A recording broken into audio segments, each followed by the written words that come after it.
Hello बच्चों, तो चलिए इस प्रश्न को पढ़ते हैं। दो पासों की एक फेंक में पहले पासे पर दूसरे पासे से छोटा अंक आने की प्रायिकता है। विकल्प ए 1/2, विकल्प बी 5/12, विकल्प सी 1/3 और विकल्प डी 7/12। तो देखो, हमें सही विकल्प का चयन करना है। तो प्रश्न में आगे बढ़ने से पहले इस प्रश्न से संबंधित जो मुख्य उदाहरण है उसकी हम चर्चा कर लेते हैं। तो देखो, मुख्य उदाहरण देखो क्या हो जाएगी। विन्यास बनाते समय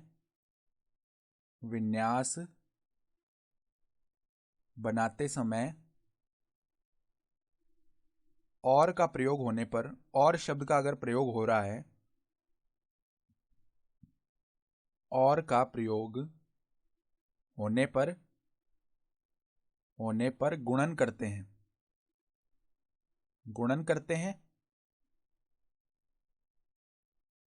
वह या का प्रयोग होने पर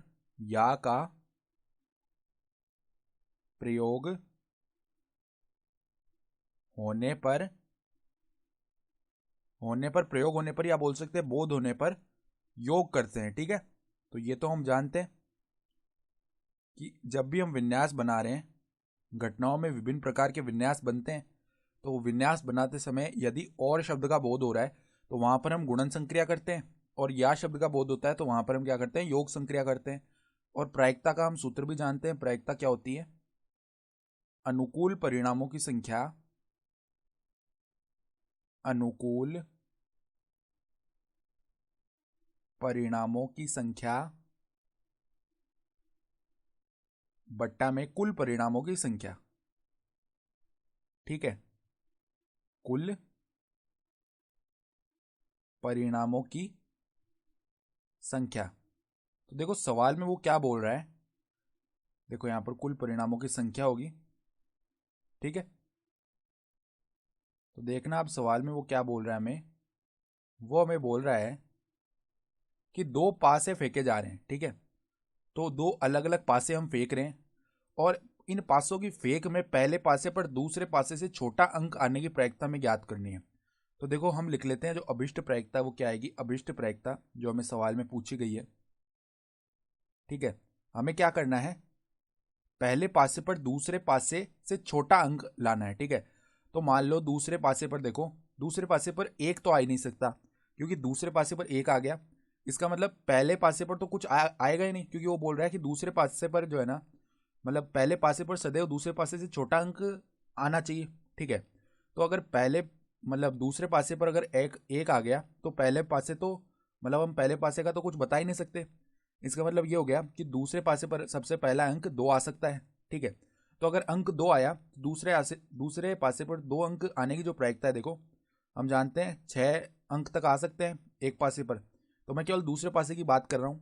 तो दूसरे पासे पर अगर 2 अंक आ रहा है तो 1/6 हो जाएगी उसकी प्रायिकता, क्योंकि कुल 6 अंक आ सकते हैं और 6 में से 2 आया है अंक। ठीक है, तो अनुकूल परिणाम 1 में कुल परिणाम 6 हो गए। ठीक है, तो दूसरे पासे की बात हुई है। अब वो क्या बोल रहा है कि पहले पासे पर दूसरे पासे से छोटा अंक आना चाहिए।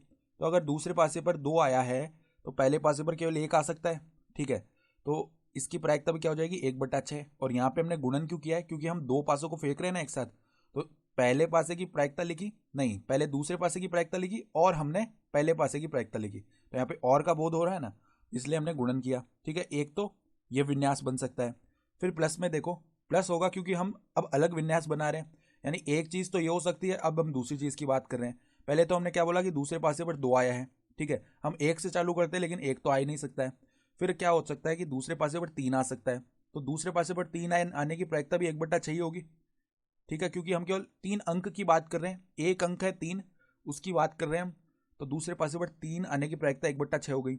अब जब दूसरे पासे पर 3 आ गया है तो पहले पासे पर 3 से छोटी संख्या आएगी, यानी 1 भी आ सकता है और 2 भी आ सकता है। यानी कि 2 अंक आ सकते हैं, 1 या 2।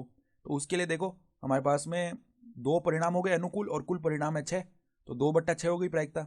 ठीक है, अब इसी प्रकार मान लो कि अब अन्य विन्यास बना रहे हैं। तो देखो 1/6 ये हमने क्यों लिखा है, हमने माना है कि दूसरे पासे पर क्या आया है, दूसरे पासे पर अब की बार 4 आया है।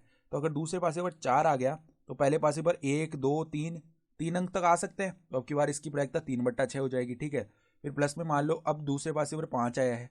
तो अब पहले पासे पर देखो 1 2 3 4 4 अंक आ सकते हैं। तो इसकी प्रायिकता 4/6 हो जाएगी। ठीक है, फिर प्लस में देखो, अब मान लो दूसरे पासे पर 6 आ गया, तो पहले पासे पर 1 भी आ सकता है, 2 भी आ सकता है, 3 भी आ सकता है, 4 भी आ सकता है और 5 भी आ सकता है। तो 5/6 हो गई प्रायिकता। तो ये हमारी अभिष्ट प्रायिकता आ जाएगी। हमने अलग अलग विन्यास बना लिए। ठीक है, तो अगर अभिष्ट प्रायिकता लिखे ना हम, तो वो क्या आएगी, देखो अभिष्ट प्रायिकता बराबर में, अगर हम सब में से 1/6 को निकाल ले उभयनिष्ठ, ठीक है, तो क्या बचेगा, 1/6 प्लस 2/6 प्लस 3/6 प्लस 4/6 प्लस 5/6। तो ये जुड़ जाएंगे, 1 फिर 2 हो जाएगा 3, फिर 3 और 3 6, 6 4 10 और 10 प्लस 5 15 हो जाएगा, अर्थात यहाँ पे 15/6 आ जाएगा। तो अगर 2 से हम विभाजित करें तो 6 2 बार और 15 5 बार, तो ये क्या बन गया, 5/2 गुणा 6 यानी कि 5/12 ये आ जाएगी अभिष्ट प्रायिकता। तो अगर विकल्प देखें हमारा, तो विकल्प बी जो है वो सही विकल्प हो गया। तो आशा करता हूँ कि आपको यह प्रश्न समझ में आया होगा। धन्यवाद।